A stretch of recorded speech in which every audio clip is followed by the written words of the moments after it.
And if I look at a place and I may have a firm decision to say, look, I could actually live here myself and these are the reasons why, chances are that someone else will be thinking the same thing. So that's going to benefit me as an investor because I'm going to find the tenant that I want in the market that I want. And later on down the track, I'll be able to sell that asset too to someone else who'll be thinking along the same line. Going once, going twice, sold. You're listening to The Property Pod. All right, everyone, welcome to another edition of The Property Pod. We are back in the studio finally, and I'm super excited for today's show, John. Yeah, well, I think the fact it's been a 2-week break, we'll just sort of use the fact that it wasn't our responsibility. It's got nothing to do with us. It was just good stuff got in the way. So, Chris, we've got a special guest to reach out to us actually, which is awesome because he became a friend of the pod and we didn't know about it, but he's just reached out and said he's just super excited to talk all things investing because turns out that him and his partner set a goal a few years back that they've just really aggressively expand a portfolio and like in a very, very short period of time was able to, I think in the notes, and we talk with like 6 properties, which is insane. Absolutely insane. And it's amazing. Like Chris reached out to me last week while I was stuck in lockdown with COVID. And, it was amazing. I got the email, I got a phone call from him and then it followed up with an email, and the knowledge that this guy has for somebody that's just jumped into the investment space is astounding. So we had no choice. We had to get him in on the likes. We're here today on a Friday just to get this on recording, and I'm super excited for today's episode. Yeah. I know it's going to be a cracker. We could waffle on a bit longer, but I think we should just jump straight into it. Chris, welcome on board, mate. Thanks for joining us. Absolute pleasure. Thanks for having me on. Yeah, no, I suppose one of the things that's always useful at the start is you've prepared one of the best essays of notes for us that we've ever seen. Now, but in this sense, people won't see it, but obviously it's just a true reflection of your entire real estate journey up until this point, yeah? It actually makes me nervous, John, because I'm like, are we equipped to handle such a professional? Yeah, we're just giving you tips on how to use the mic, and even then that probably wasn't very good. But I suppose one thing would be really fun just to start off, Chris, is that, if you could take us back to day one when you started thinking about this, where were you then? What were you thinking and what was the goal? Or even if you had one to start with, Yeah, absolutely. So my wife and I were working full time and we were running a small business on the side, and we both reached a point where we wanted our money to work for us. Okay. We had seen people burnt out. My wife has a small business in the wedding industry, and she saw someone go through some pretty serious health scares. Okay. Mainly due to stress. And at the time, I remember reading a quote from Warren Buffett, and he says, if you only have one source of income, you're one paycheck away from poverty. And so that really got me. So we were working hard and we thought, gosh, there just has to be another way. Well, I know there was a mate of mine I was just chatting with a minute ago. We went to school with him, and he had the very simple, he just asked, Johnny, I'm getting all this confused advice, like, I should wait because, interest rates are going to go up. Oh, I should just buy and don't worry about it. And my thought to him is that I said to, well, look, him and I, we're still young, but we're old enough to say we're old enough to remember. And it's sort of a case that you will regret every house you didn't buy and you regret every house you haven't sold. And it was sort of my thought to him was, if he's sitting there trying to purchase a block of land in his case, and he's stretching himself out to the max, where then work becomes nothing but servicing mortgages, that's a really dangerous space to be in, right? So I suppose in what you're saying there, where at that point you're both working really hard and you're wanting to make sure you don't get to the point where you're observing your friends burning out, like just throwing caution when stuff it, we're done. And this is sort of where you started to look, okay, how do we ensure that we're going to, worst case scenario, the wheels fall off and we're going to be okay? Is that sort of where the lead into starting to consider investment came into it? Definitely, because, this was actually around a time where I was in between jobs. I was technically on my first day of unemployment, and we were looking at doing... We're just wearing pyjamas, no pants day? Always no pants day. I was on my first day of technically unemployment, and we were looking at doing some landscaping in our backyard. We were just focusing on just PPOR, principal place of residence. Okay. Had no idea about investing at this point. Right. And we were looking at gardens. We were like, going for a walk down Lindisfarne, basically perving on people's houses. Yeah, sweet. Yeah. Yeah, I'm glad you used the word perv because let's face it, that's what everyone's doing. And I actually rolled my ankle really badly. Right. I just tumbled down the hill. So I was on crutches for 6 weeks and I was basically couch bound. And what I ended up doing was consuming podcasts and YouTube videos and a heap of content for about 12 hours a day. Oh, right. I really took a really deep dive into it because I had never understood any of this stuff before. And I always wanted to, but I always thought, that's something for future Chris to look at. Yeah. Chris to worry about. Yeah. Chris. Yeah, future John, he worries about a lot of things. So look, we started talking to a friend who I used to work with. Turns out he's an investor and he was doing it quite successfully. Just kept it under wraps, but we found out that this is what he was doing, and he sort of mentored and supported us. Oh, right. And a large part of that journey was self-education for us. So a lot of Facebook groups, a lot of podcasts. Podcasts were the best thing for sure. I would just listen to it all the time. And what I'd sort of do along the way was I actually had a Google Drive Word document where I had a bit of a glossary. So every time I heard a term, could be capital growth or whatever the word is, I'd write it down. And I'd start to see people say certain things, like commentary about what you should do, what you shouldn't do. Then I'd put those comments in the Word document and I'd start to just see all these trends and patterns emerge. Okay. And that sort of was a large part to help me figure out, what's actually the real content there. There's a lot of spruikers out there. Yes. There's a lot of noise. Yes. And I think as a first-time investor, it was so hard to try and sift through that all. Well, I know the idea of, it's not, now it's like a TikTok expert. Before that was Instagram expert. Before that was Facebook expert. Before there was telemarketing expert. Yeah. So the thing is, I suppose, when it comes to knowledge, it's very easy to sound intelligent. But usually those that have a lot of wisdom use fewer words and don't feel the need to complicate it with fancy terminology. So is that what sort of the idea was? Like PPR, for example, straight off, that's just something that you're used to saying your primary place of residence. You could just say, where I live. Where I live. Yep, right? Exactly. So you're consuming so much damn stuff. The problem is that when you've got too much knowledge, it's trying to actually put that in an actionable plan. So is that where condensing that information to be useful moving forward, is that where that glossary started to come in handy? Yeah, very much so. Where it really came in handy was figuring out sort of our strategy. So for us, we really resonated with the idea of finding assets that can build through capital growth. Sure.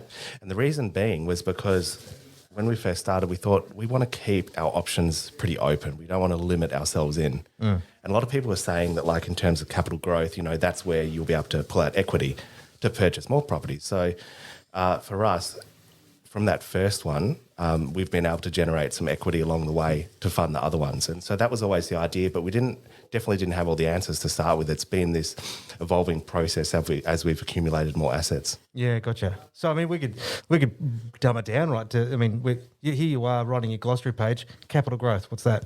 So basically, capital growth is this idea. Excuse me. Capital growth is this idea that properties will increase in value over time. Sure.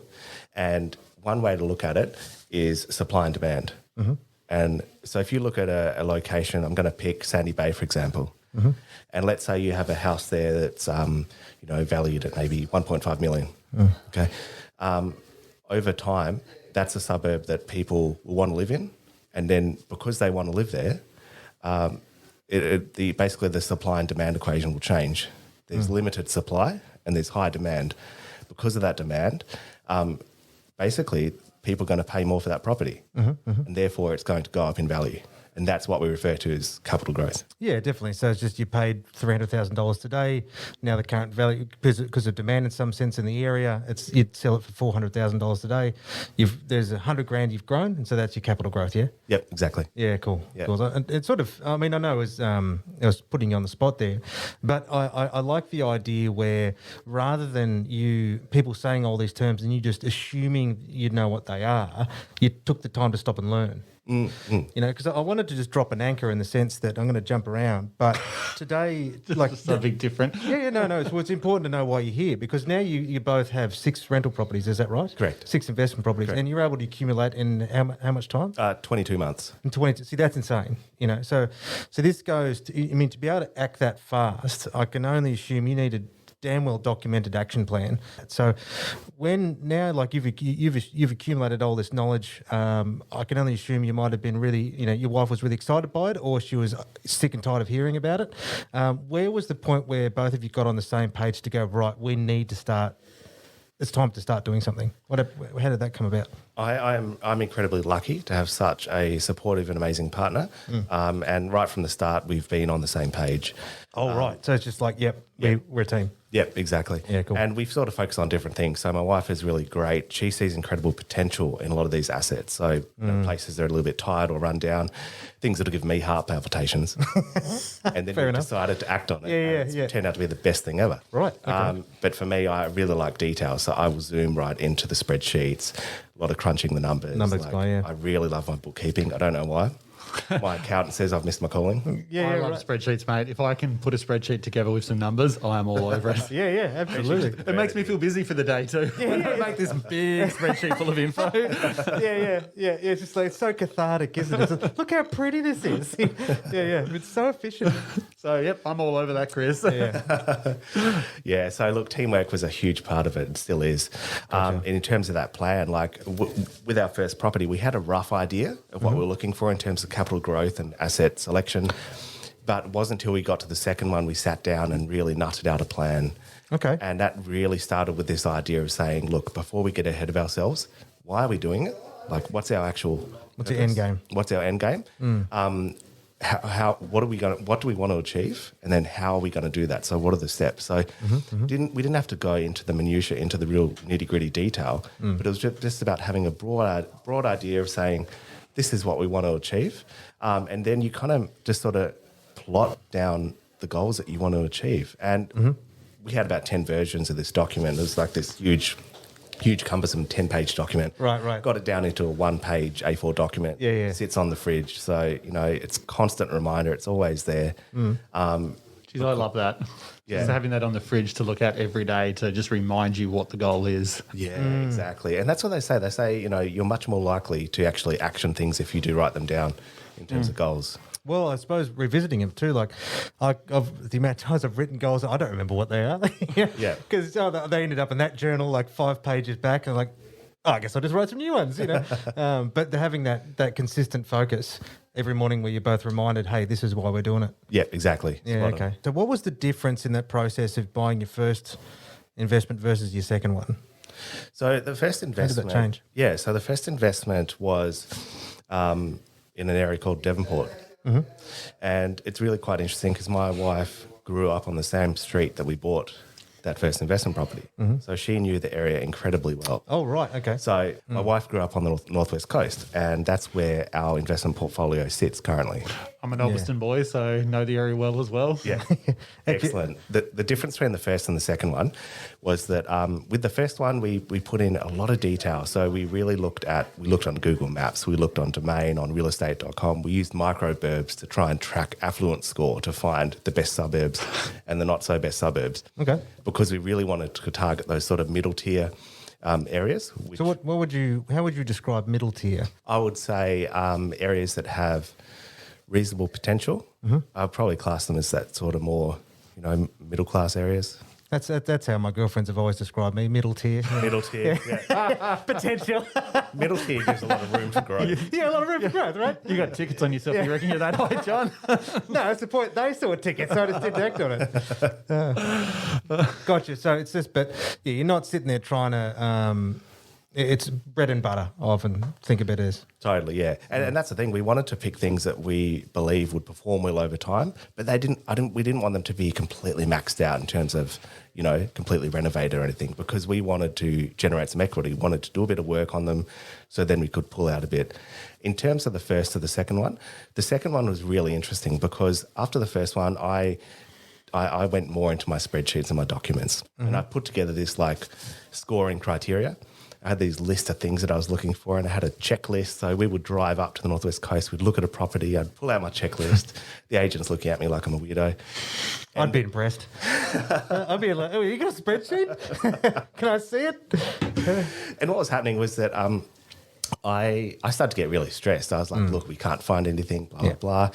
And then there was this, with the second property purchase, how it turned out was that we went and, fortuitously, we went and inspected this property by chance. We weren't meant to be there. And it was a bit of an accidental purchase. And the genesis for that purchase was when we stepped into that house, I had an incredible feeling to say, we need to buy this house. It was a 2-bedroom, 1-bath, 900 square metres overlooking the Bass Strait, not a blade of grass out of touch. This man was moving to a nursing home and he had kept the place pristine, like it was preserved from 1985. And I was like, this house has a lot of pride in it. It's obviously been looked after. It's a little bit tired. It needs a bit of a refresh. And I just have this overwhelming feeling like we need to buy this house and we need to restore it and give it back to someone who would really like to live in there. Okay. Isn't that interesting? You know, it's so true with property is that we buy on emotion and justify with logic later. And, you know, that instance where you're trying to use nothing but logic stressed you the hell out. And it probably got you a point of, you know, analysis paralysis where your checklists were so long that it could never be satisfied. Exactly. The second you walk into a place and go, let's do it. That's right, you know. And I know in the investing space, you know, a lot of people say take the emotion out of it. And I understand where that's coming from because a lot of it's numbers game. But at the same time, I think there's only so much that numbers can give you because at the end of the day, what does data represent? It represents desirability. It represents where people want to live. And if I look at a place and I have a firm decision to say, look, I could actually live here myself and these are the reasons why, chances are that someone else will be thinking the same thing. So that's going to benefit me as an investor because I'm going to find the tenant that I want in the market that I want. And later on down the track, I'll be able to sell that asset too to someone else who'll be thinking along the same lines. Yeah, definitely. You know, I think the other thing I see when it comes to intuition is that intuition's actually probably more so developed through, you know, study and experience. The idea that you were going to walk into that house the first time you'd ever seen a house and go, this is what's going to happen visually, well, probably not. It developed over the fact that you've been crunching all these numbers in the past and you've been doing all this research and then finally you came into a point when then everything aligned to say, okay, this is the one to go for. Yeah, absolutely. And the other thing around that too is that with that particular property, like it's in West Ulverston and we know that, well, my wife knows that area really well. Yeah. This wasn't listed online. There was no address. And she's like a unit when it comes to Google Maps. So she stalked this house and she said, Chris, this is probably one of the best streets in West Ulverston. You're right. And so we had the data there to back it up. Yeah. But it wasn't until I actually stepped foot into that house that it got me in the feels. Yeah, I love that. Yeah, got you the feels afterwards. You're like, right, let's do it. Yeah, cool. Yeah, because all the data matched up, right? Yeah. The missing piece of the puzzle was that intuition. So matching this then, the one thing I forgot, I cut you off, was to talk about the goals that you have on that fridge. Right, what do they say? So originally our goal was to hit 5 to 6 investment properties in 5 years. Okay. And we've hit that in 22 months. Yeah. So we've hit our target now. So at the moment, we haven't changed those goals. They're still sitting there. At the moment, we're going to sit a little bit tight for the next 12 to 24 months just to keep an eye on things. And it's probably a good time just to consolidate the portfolio. So ultimately, that goal really talks about we want to achieve X passive income by X date. Yep. And to do that, we're going to accumulate these properties with the vision to retire some of the debts. So we could potentially wait 1 to 2 property cycles. You know, with 6 properties sitting there, we could sell 3 of them because in 1 to 2 property cycles, touch wood, the properties might double in value and then that'll pay off the debt for the remaining. So then you live unencumbered with the remainder of the properties. Yes, I mean, you both had a good goal that you could both stick together. And, you know, it is difficult for a lot of people trying to buy their first property. But I suppose the biggest thing is that you had both, you know, had a goal and you're both on the same page as that started. Now, I'm curious to know, though, because in your notes, you'd mentioned the idea that you'd learned from your friends who had tried to, you know, borrow again, but they borrowed absolutely everything they possibly could and then bought the most expensive property they possibly could. Whereas you guys were a little bit bit more cautious about it and didn't stretch yourself as hard as you could? Is that what enabled you to be able to move quicker? That was a huge part of it. I jokingly say that my wife adheres to the Warren Buffett style of investing. He looks for deep value. And for her, she really likes to identify assets that have a lot of potential. Okay. That generally means buying at a lower price point than what we've got the budget for. Fair enough. Than what we've been allowed to borrow. So, buy cheaper, not more expensive. yeah, exactly. I mean, just to give you a bit of a price range, the most expensive asset that we've bought was $350. Yeah, there you go. And we were basically given a budget of $450 to $500 for each purchase. Wow, okay. And we managed to, in terms of that, we managed to get properties under 300, usually sitting around the 330 mark. So there's definitely still some incredible, deals out there. Obviously, the market has moved a lot. So, buying in Devonport in late 2019 is different to what it is now. Of course. But at the same time, our philosophy was to not max ourselves out in terms of what we could borrow, because we knew we would have more borrowing capacity for the next one. Yeah, that's so interesting. And I think that probably hails back to the story with my mate, which was, well, mate, don't get the most expensive damn thing just because you can buy it, because it gives you no room for leverage for another one, or God forbid the interest rates do rise up a couple of points. Then all of a sudden he's working for no other purpose than to pay interest on a loan, not both. Exactly. So with when you're with that, then it's not as sexy to buy the unsexy property. No, that's right. And people looked at us like we were a little bit strange in a way. We had some sort of feedback from maybe friends or family that thought, okay, that's a bit of an unconventional idea. Why are you buying there? And why are you buying that house? And part of it is being a little bit contrarian and seeing this deep value that exists there. So what would be another way to phrase deep value, do you suppose? Another way to rephrase deep value would be buying something that's potentially under market value. Okay. And I know that's a trigger word in this current market. I would argue that it's difficult to buy under market value. Maybe what you're buying is the market value. Fair enough. Things are moving so fast. But deep value to me represents a few things. It represents a location that's going to be desirable for a renter and also into the future.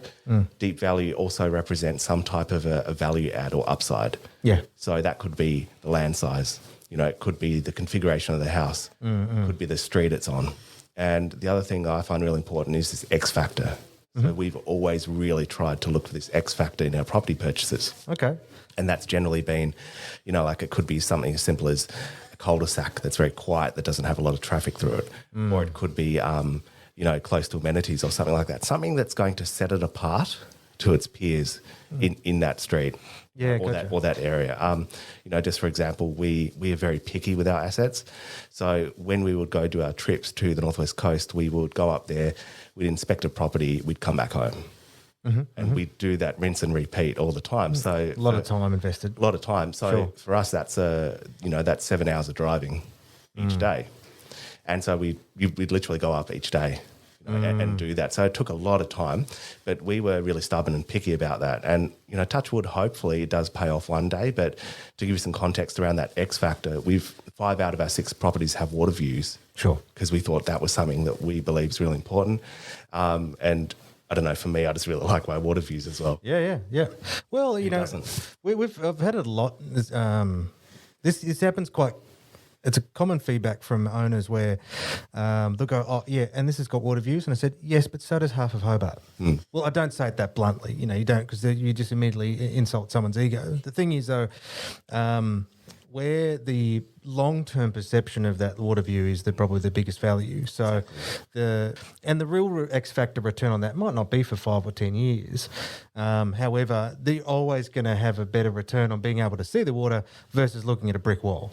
You've hit the nail on the head perfectly. And that was essentially our vision. We thought when we purchase these properties, we're not looking entirely how they're going to perform the next 1 to 5 years.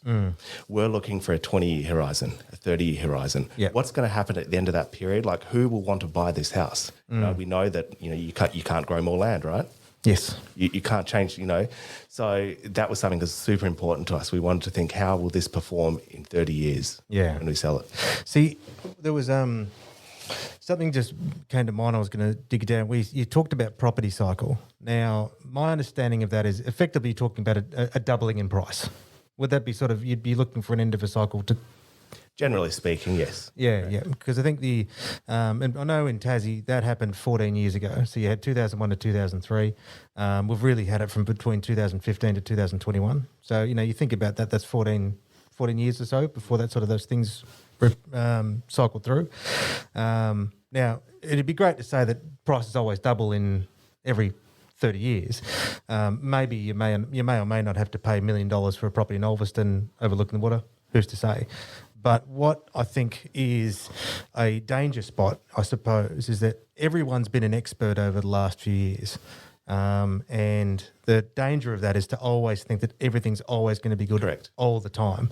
It seems to me that you acknowledge the fact that you bought it at an opportunistic time, which has been greatly to your benefit, but you didn't buy because you're out of fear of missing out or because you wanted to time the market. You bought when you could, at the price you could, with a property whose numbers made sense. Spot on, exactly.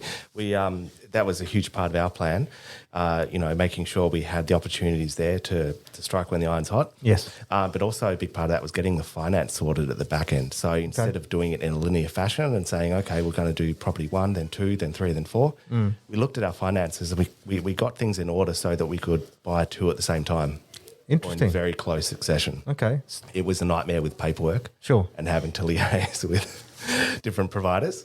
But, in large part, we were pretty much back to back with a lot of stuff. And we just thought we're under no illusions. We know that this is unprecedented times, particularly for Tasmania. Sure.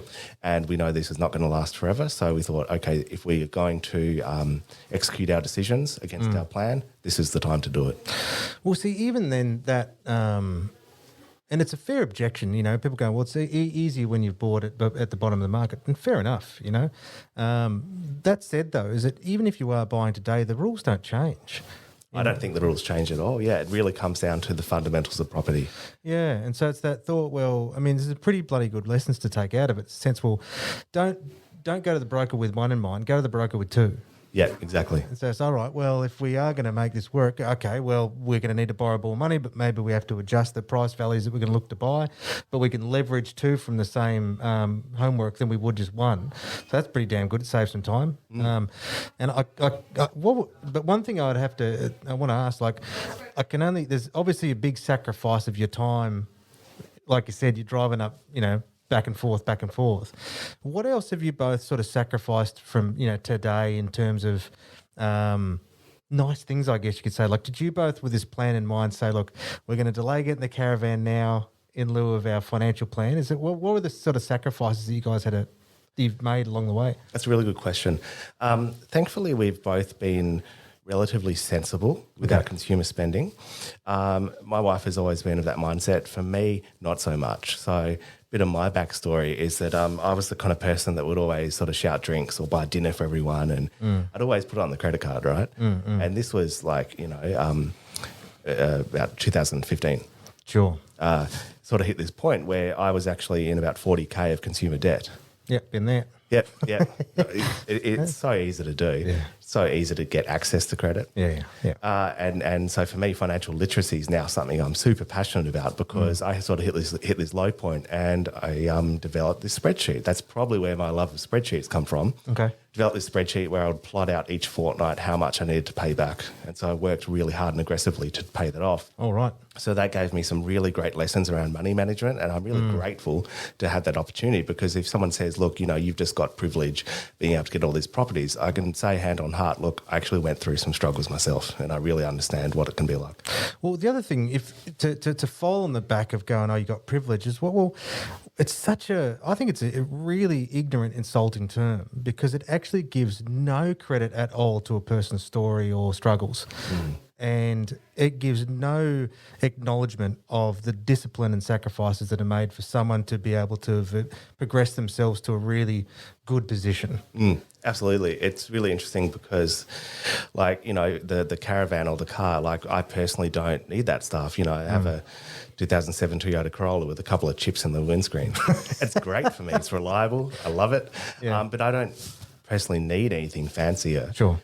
So, you know, I guess having that mindset really helps around, I'm not going to use the word frugal because I think that's a different word, but just living within your means. Sure. That's really what it is. And so for us, in terms of what we sacrificed, well, we sacrificed a lot of stress. There was a lot of headaches. It was challenging. Our entire world for a couple of years was more or less consumed by finance. So, you know, there's no illusions that it's an easy ride. And I think it's a bit of an analogy for life, but you have to work hard. There's no other way around it. And you'll get out what you put in. Yeah. And I guess one thing is still, you know, people go, well, I work really hard, and there's, you know, people are on. I don't think none of us would say that everyone's position is equal and every little piece of advice is equal to each individual. You know, if you're, for those that are just really stuck in the fact that no matter how harder they're working just in that one particular way, that it's going to produce a positive result. I think in some ways, though, is that there are little bits that we can change in ourselves over time, that it may take 10 years for a person to do the same. It may take someone 10 months. I think, though, that especially when it comes to property investment, when you hark back to those goals that you have on that fridge, it's this little reminder that goes, no matter how crap things are right now, no matter how hellish things are for us right now, together as a team, we've got a goal and we're going to go for it. And every little element that you make, either just you don't buy this here, you create a little spreadsheet here, you learn another little thing here.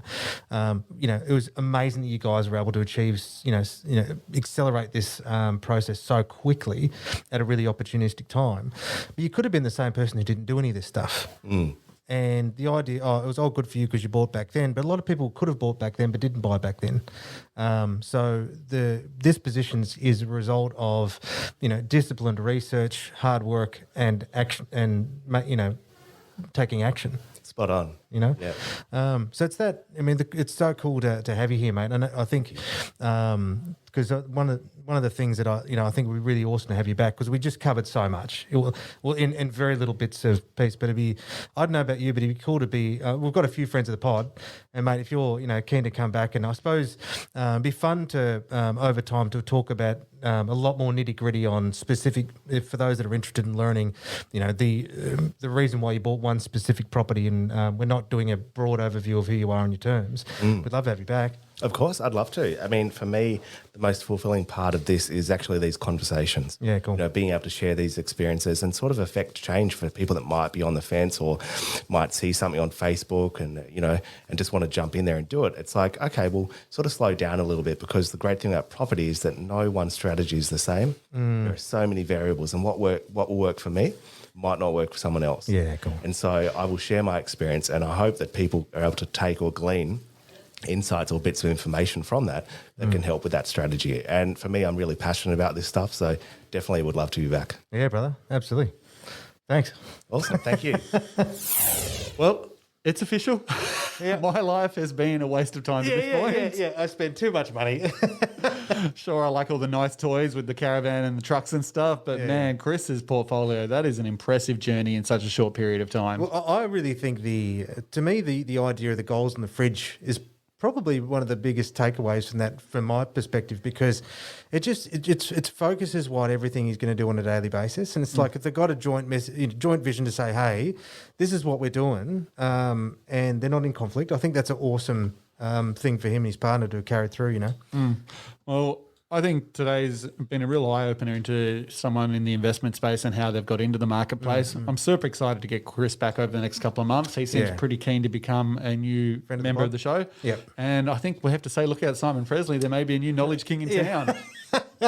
Yeah, exactly. You might have a fanboy. Who knows? Well, we're probably going to wrap it up because this episode's gone a little bit longer than normal, but there was just too much good content not to have it. So we'll get Chris back. We'll get him on to talk more about investing in property in the marketplace. And once again, everyone, thanks for listening to the show. Till next time. Cheers, bud. See you guys. You have been listening to The Property Pod, recorded and edited by 414 Media House in conjunction with 414 Property Code. This podcast is general information only, and the thoughts and views expressed is the opinion of our panel, and listeners should always seek then use their own investigation into any topic we discuss to ensure they fully understand their own situation. It does not constitute and should not be relied on as purchasing, selling, financial or investment advice or recommendations, express or implied, and it should not be used as an invitation to take up any agent or investment services. No investment decision or activity should be undertaken on the basis of this information without first seeking qualified and professional advice.